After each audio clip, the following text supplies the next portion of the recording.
Assalamualaikum warahmatullahi wabarakatuh.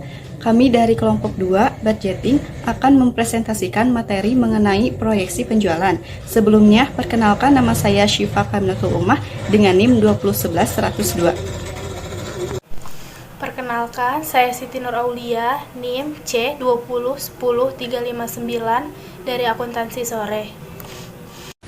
Assalamualaikum warahmatullahi wabarakatuh. Saya Putri Aulia Tama dengan NIM C2011-104. Perkenalkan, nama saya Tri Joko Ariwibowo dengan NIM C2011-105. Perkenalkan, nama saya Aziza Syafira Putri dengan NIM C20181 dari Akuntansi Sore. Pengertian proyeksi penjualan. Proyeksi penjualan adalah teknik keuangan yang digunakan dalam bisnis untuk mengukur dan memperkirakan jumlah pendapatan yang diharapkan oleh perusahaan di masa depan. Proyeksi penjualan sangatlah penting untuk memperkirakan kesehatan keuangan dan profitabilitas perusahaan secara keseluruhan dan berfungsi untuk menentukan tren peningkatan atau penurunan pendapatan.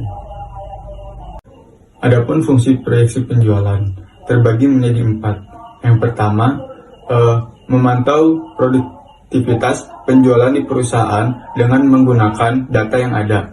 Yang kedua, menjadikan bahan evaluasi dan strategi pemasaran dan penjualan yang akan digunakan oleh perusahaan. Yang ketiga, membantu perusahaan dalam menetapkan sasaran dan tujuan penjualan. Yang keempat, membantu merencanakan pengembangan jika terjadi sasaran penjualan tidak sesuai dengan target. Alasan mengapa proyeksi penjualan itu penting, yang pertama yaitu menawarkan pemahaman yang lebih baik tentang keuangan. Hasil proyeksi penjualan dapat menunjukkan potensi pertumbuhan bisnis dan dampak total penjualan. Hal ini juga dapat membantu menentukan rencana tindakan apa yang harus diambil. Yang kedua yaitu menyederhanakan perencanaan keuangan. Proyeksi penjualan dapat menyederhanakan perencanaan keuangan untuk bisnis karena dapat memberikan gambaran yang jelas mengenai profitabilitas dan biaya operasional atau harga produk. Yang ketiga yaitu mempermudah mendapatkan pinjaman. Jika sebuah bisnis memiliki proyeksi penjualan akurat yang menunjukkan potensi profitabilitas tinggi, mungkin akan lebih mudah bagi mereka untuk menerima pinjaman dari bank atau pemberi pinjaman swasta lainnya. Yang keempat yaitu membantu dalam perancangan anggaran. Proyeksi penjualan menunjukkan pola pendapatan dan potensi pertumbuhan ekonomi.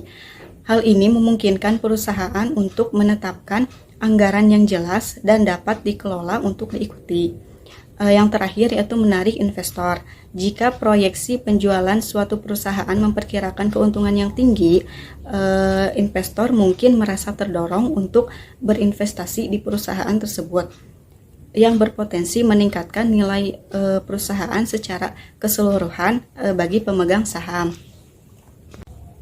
Perencanaan dan perkiraan penjualan meskipun terkait, mereka memiliki tujuan yang jelas berbeda. Istilah proyeksi dan perkiraan sering digunakan secara bergantian, namun terdapat perbedaan di antara keduanya. Misalnya, jangka waktu yang dicakup oleh perkiraan dan proyeksi itu berbeda-beda. Perkiraan biasanya berfokus pada jangka pendek dan berpusat pada kinerja penjualan selama 1 hingga 12 bulan. Sedangkan proyeksi seringkali digunakan untuk membuat penentuan lebih dari 1 tahun. Selain itu, proyeksi penjualan mungkin lebih bersifat hipotesis karena dapat mencakup asumsi keuangan mengenai kemungkinan bisnis mereka di masa depan, mengingat potensi penjualan pada perekonomian, industri tempat mereka beroperasi, dan lanskap persaingan. Sedangkan peramalan cenderung kurang hipotesis. Metode tersebut melibatkan pelacakan dan analisis hal-hal seperti analisis historis dan kinerja pasar untuk memperkirakan hasil keuangan di masa depan. Selanjutnya, saya akan menjelaskan langkah untuk menulis proyeksi penjualan. Yang pertama, identifikasi peluang penjualan potensial. Langkah pertama dalam persiapan proyeksi penjualan adalah mengidentifikasi dengan jelas potensi peluang penjualan, ukuran, jenis perusahaan, analisis kebutuhan, dan riwayat hubungan dengan prospek penjualan merupakan faktor pengidentifikasian yang penting.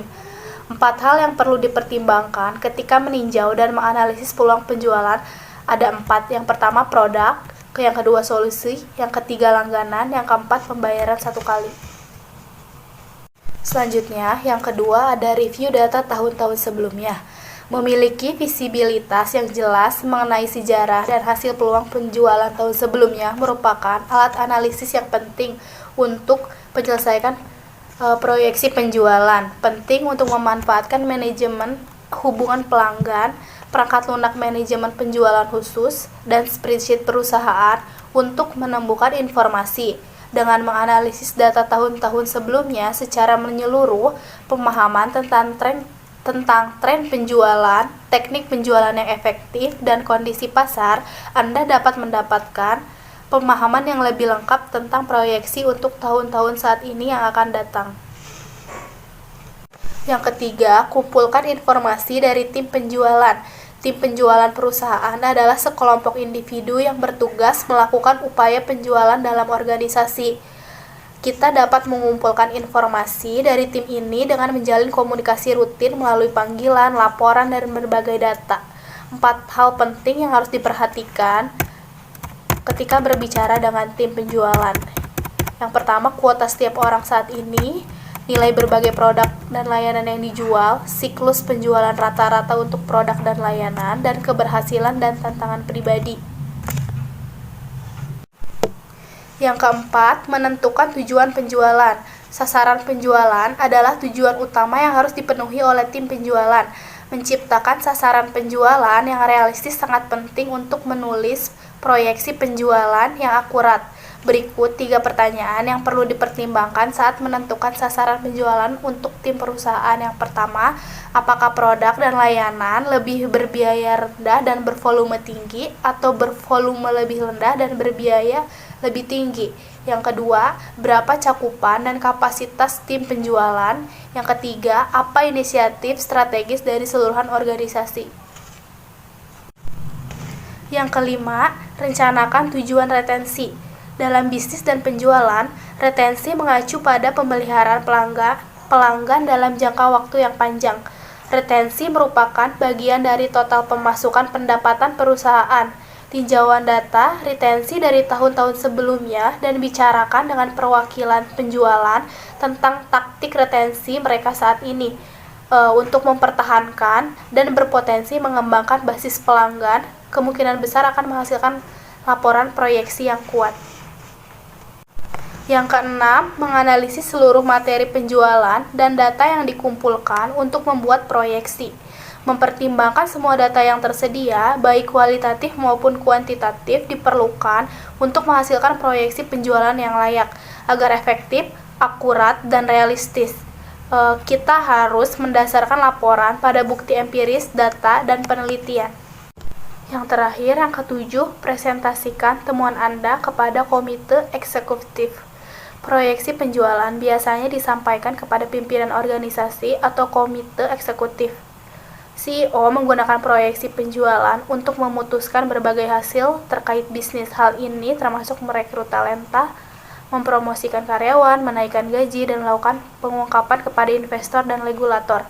Karena tingkat visibilitas yang tinggi, presentasi proyeksi penjualan yang akurat dan realistis adalah hal yang terpenting. Jenis-jenis proyeksi penjualan. 1. Model rata-rata bergerak atau moving average model merupakan menggunakan data yang terbaru untuk melakukan peramalan di periode selanjutnya. 2. Yaitu model rata-rata bergerak terbobot, merupakan jenis lebih responsif karena melibatkan data diberi terbobot di periode selanjutnya. 3. Yaitu model pemulusan eksponensial atau exponential smoothing mode dengan rumus FT sama dengan FT min 1 plus A AT min 1 min FT min 1. FT1 merupakan nilai ramalan untuk periode selanjutnya. FT min 1 nilai ramalan untuk periode waktu yang lalu. AT-1 nilai aktual 1 periode. A. Selanjutnya, ada faktor-faktor yang mempengaruhi proyeksi penjualan. Yang pertama, ada tren pasar. Tren dan perubahan dalam konsumen, preferensi, dan kebiasaan pembelian dapat memiliki dampak besar pada proyeksi penjualan. Perusahaan harus memantau tren pasar dengan cermat untuk meramalkan bagaimana pasar dapat berubah di masa depan. Yang kedua, ada musim dan perubahan cuaca. Banyak produk memiliki musim dan cuaca tertentu yang mempengaruhi penjualan. Sebagai contoh, penjual pakaian musim dingin akan lebih meningkat penjualannya pada saat musim dingin, sehingga perusahaan harus memperhitungkan faktor ini dalam penjualan mereka. Yang ketiga, ada kondisi ekonomi. Faktor-faktor seperti pertumbuhan ekonomi, tingkat inflasi, pengangguran, dan kebijakan moneter dapat mempengaruhi daya beli konsumen. Dalam kondisi ekonomi yang lesu, konsumen mungkin cenderung mengurangi pengeluaran yang dapat mempengaruhi proyeksi penjualan. Selanjutnya ada persaingan. Aktivitas pesaing termasuk strategi harga, pemasaran, dan inovasi produk dapat mempengaruhi pangsa pasar dan penjualan perusahaan. Perusahaan harus memahami persaingan industri mereka untuk membuat proyeksi penjualan yang akurat. Selanjutnya ada kualitas produk dan layanan. Kualitas produk dan layanan serta reputasi merek dapat mempengaruhi minat dan kepercayaan konsumen. Produk berkualitas tinggi dan layanan pelanggan yang baik dapat meningkatkan loyalitas pelanggan dan proyeksi penjualan. Yang kelima ada promosi dan pemasaran. Efektivitas kampanye promosi, iklan, dan strategi pemasaran dapat mempengaruhi sejauh mana produk atau jasa dikenal dan diminati oleh konsumen. Promosi yang baik dapat meningkatkan proyeksi penjualan. Selanjutnya ada perubahan regulasi. Perubahan regulasi pemerintah termasuk pajak, tarif, dan kebijakan perdagangan dapat mempengaruhi biaya produksi dan harga jual produk. Perubahan ini dapat mempengaruhi proyeksi penjualan pada perusahaan. Cukup sekian dari kelompok kami, kurang lebihnya mohon dimaafkan. Wassalamualaikum warahmatullahi wabarakatuh.